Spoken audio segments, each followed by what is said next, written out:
Imaginez un instant des missiles balistiques au Burkina Faso.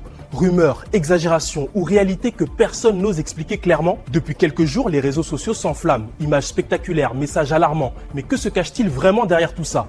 Aujourd'hui, on passe l'affaire à la loupe. Burkina Faso engagé depuis des années dans une lutte sans merci contre le terrorisme viendrait de franchir un Rubicon de technologie et de stratégie, l'acquisition de missiles balistiques. Et jamais une armée du Sahel n'avait affiché une telle puissance de feu, mais au-delà de la parade militaire et de la fierté nationale, une question brûlante s'installe sur toutes les lèvres. À quoi serviront ces engins de précision?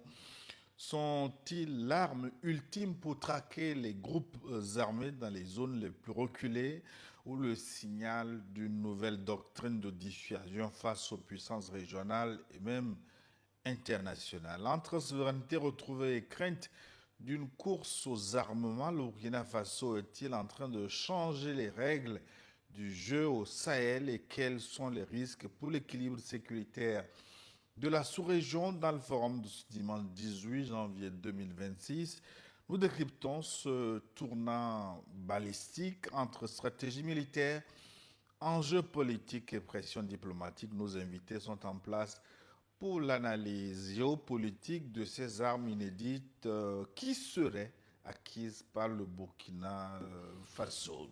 Au plateau, le Burkina a-t-il acquis ou non des missiles balistiques intercontinentaux ces derniers temps? Bon, l'information, vous l'avez rappelé dans votre introduction, elle est surtout passée sur les réseaux sociaux. C'est sur la toile que l'information a beaucoup circulé. Et les autorités burkinabées, il faut le rappeler, n'ont pas communiqué sur cette acquisition.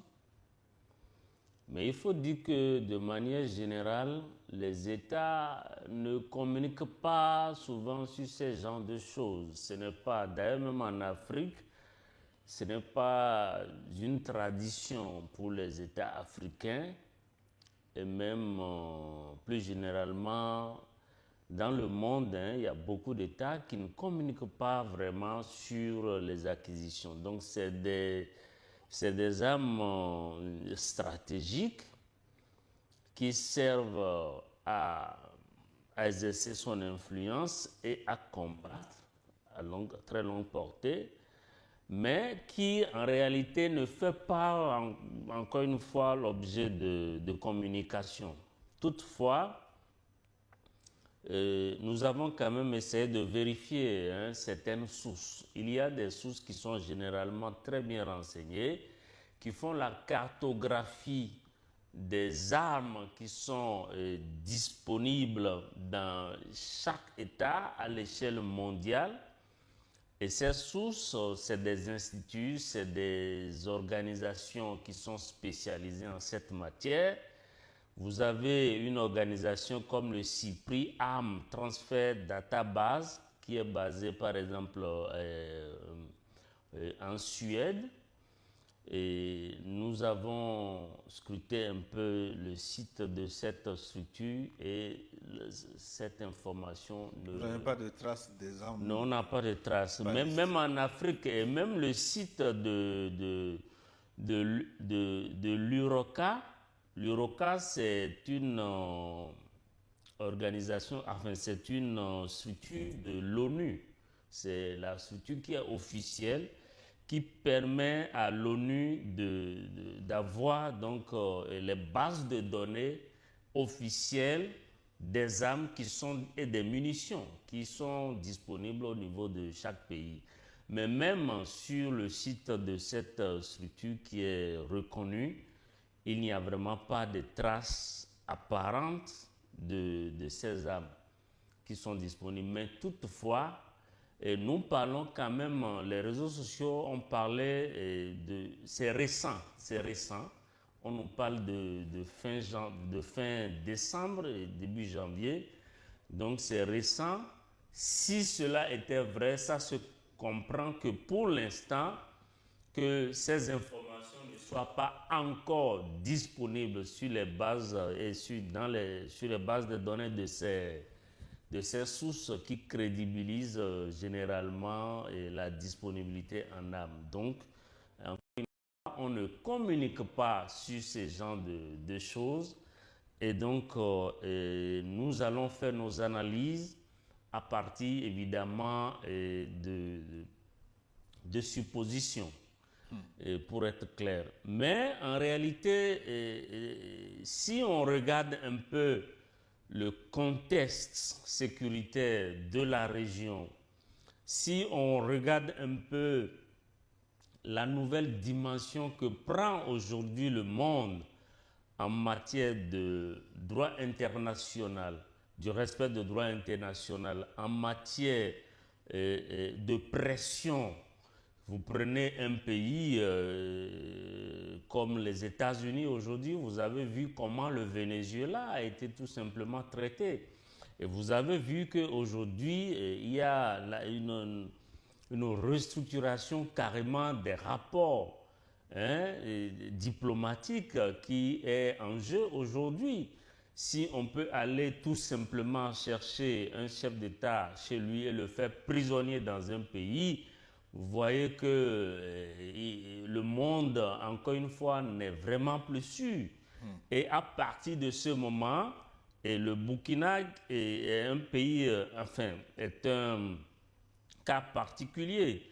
Si vous regardez, chaque fois, on parle des tentatives de préparation de coup d'État à partir donc, de pays voisins.